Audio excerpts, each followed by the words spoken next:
Dear students, আজি মই তোমালোকক ভিডিঅ'টোলৈ স্বাগতম জনাইছোঁ। আজি আমি ডিছকাছ কৰিবলৈ লোৱা টপিকটো হৈছে কাৰেক্ট টেন্স।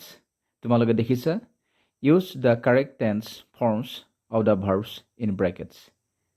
এতিয়া নাম্বাৰ 1 আছে, your message dash me yesterday reach within bracket আছে verb. 2, he dash the work since Monday last in bracket আছে ভাৰ্ব ডু।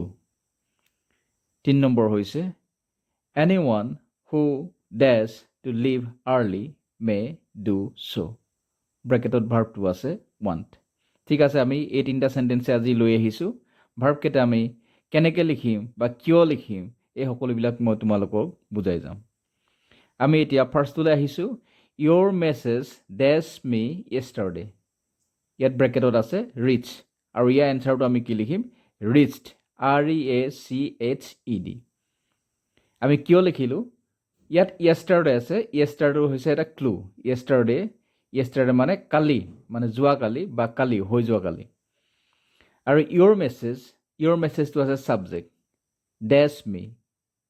ইয়াত যি ৰিচ যিটো আছে, ৰিচ মানে পুৱা বুজাইছে, গতিকে য়েষ্টাৰডে যিটো কালি বা হৈ যোৱা যিটো কালি আছে সেইটো বুজোৱাৰ কাৰণে কি হৈছে, চিম্পল পাষ্ট টেন্সত লিখিছোঁ। আৰু তেতিয়া ইয়ৰ মেছেজ ছাবজেক্ট আৰু ৰিচ যিটো আমি লিখিলোঁ সেইটো ৰিচ ভাৰ্বটোৰ পাষ্ট টেন্স ফৰ্ম, মানে subject plus verb in past tense form হ'লে চেণ্টেন্সটো চিম্পল পাষ্ট টেন্সত থাকে। আৰু এই চেণ্টেন্সটো কিয় চিম্পল পাষ্ট টেন্সত লিখিছোঁ, ইয়াৰ ক্লুটো হৈছে due to the presence of yesterday থকাৰ কাৰণে আমি লিখিলোঁ চেণ্টেন্সটো চিম্পল পাষ্ট টেন্সত। পিছৰত ওলাই আহিছোঁ, he does the work since Monday last. ব্ৰেকেটত ভাৰ্বটো আছে ডু, আৰু ইয়াৰ এনচাৰটো হ'ব হেজ বিন ডুইং। আমি হেজ বিন ডুইংটো কিয় লিখিছোঁ জানিব লাগিব।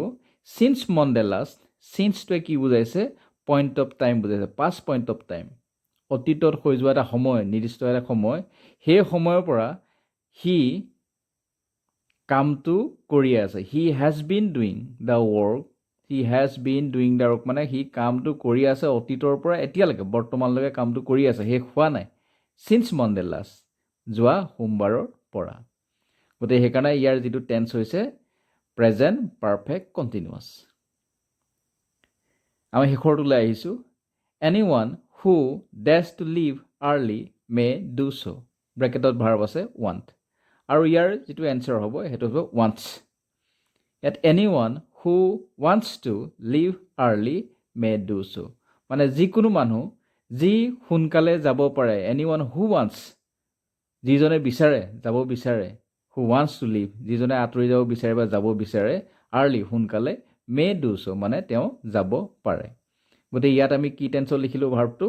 এইটো হৈছে চিম্পল প্ৰেজেণ্ট টেন্স। হুটো ইয়াত ছাবজেক্ট হৈ আছে, আৰু হুটো কাক বুজাইছে? এনিৱানক বুজাইছে। হুটোৱে বুজাইছে, আৰু হুটো ইয়াত ছাবজেক্ট হৈ আছে, আৰু সেইকাৰণে আমি কি লিখিছোঁ?